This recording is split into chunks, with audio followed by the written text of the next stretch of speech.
Hindi namin kilala yung Rodel Madriaga na yan, na bigla na lang, Armil ba? Ramil Madriaga na yan, na bigla na lang lumabas.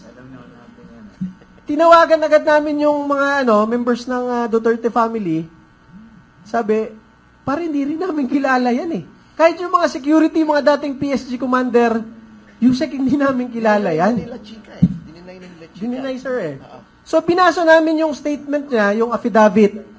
Diba? I am Ramil Madriaga. I took up the College of Law from 91 to 95 at San Sebastian. Doon pa lang, I took up the College of Law.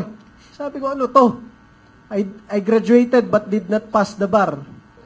I work in NSC, National Security Council, and ISAF from 2001 to 2015. Doon pa lang ma-realize nyo kung taga-military kayo o familiar kayo sa military at police.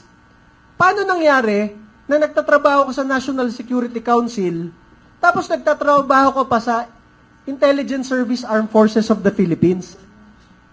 Hindi ka nga parte ng AFP eh.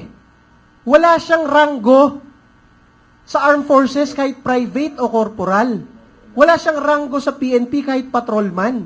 Hindi siya parte ng mga tropa ng gobyerno, pero sinasabi niya nagtatrabaho siya sa Armed Forces of the Philippines at sa NSC. Pangalawa, I worked in the NSC NBI from 2018 to 2020. Paano nangyari nagtatrabaho ka sa National Security Council, tapos nagtatrabaho ka rin sa NBI under ng DOJ doon sa 2 taon na yon?